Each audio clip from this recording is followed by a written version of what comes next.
Hello and welcome to Daily Dose Radio, a 5-minute-a-day podcast studying the Psalms verse by verse, recorded here in the dining room of the Bible Bistro, located in Sharonville, Ohio. Hey there friends, welcome back to Daily Dose Radio here in the Bible Bistro. Today in the Bible Bistro we're looking at Psalm 44 verses 19 through 21.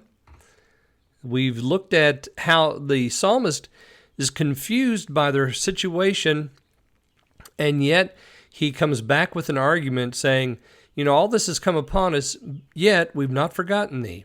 His strength of faith is so impressive because even in this darkness, even under what seems to be these curses, things are bad and getting worse, and yet he says, we've not forgotten you.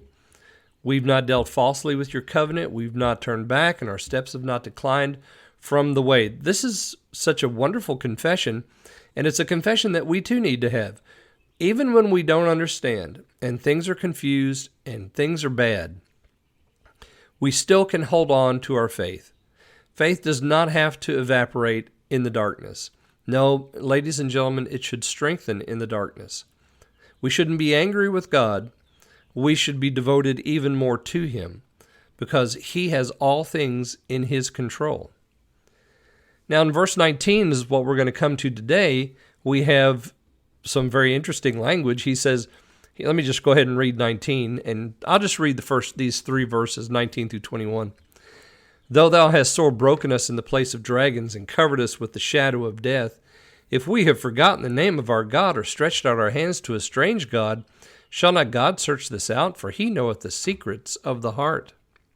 Again, we're going back to the situation here in 19. He says, the enemy has done all this work there in 15, 16. The confession of faith is repeated. We've not forgotten you, dealt falsely, and so forth. And then in 19, even though you have broken us in the place of dragons, you have broken us in the place of dragons. The place of dragons is oftentimes, I think in the prophets, Jeremiah and Isaiah, we have dragons mentioned as animals that inhabit the place of desolation. So a dragon is never a good thing in the Scripture. It's always a sign of evil, a sign of despair. And the shadow of death goes right hand in hand with the place of dragons.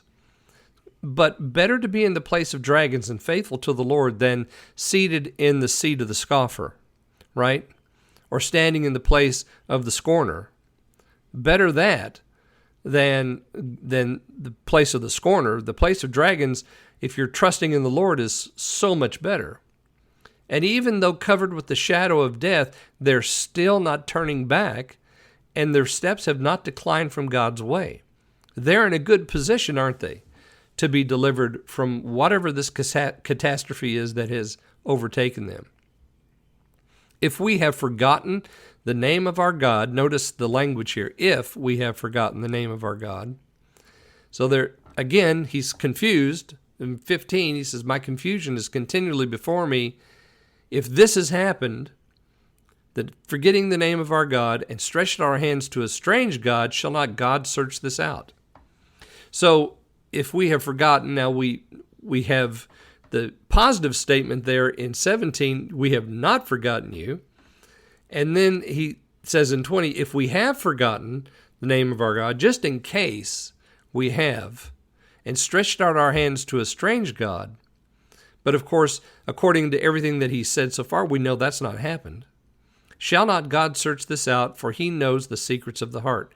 Of course, this is a rhetorical question here in 21, and the answer is yes, God will search this out. Because in Deuteronomy 28:14, we are told that this is how the curse begins. Stretching out our hands to a strange God. Any kind of spiritual adultery that ends up with the children of God worshiping another God always begins the cycle of curse. And so won't God know this? Yes, He'll know it. Of course He knows it. He knows the secrets of the heart. This is the wonder of faith in our God. Well, I hope you'll join me again tomorrow. We'll look at verses 22 and 23 here on Daily Dose Radio. Thanks for listening to Daily Dose Radio. For more fresh and delicious Bible studies, podcasts, books, and more, check out the Bible Bistro online and on YouTube. Join me again next time for Daily Dose Radio.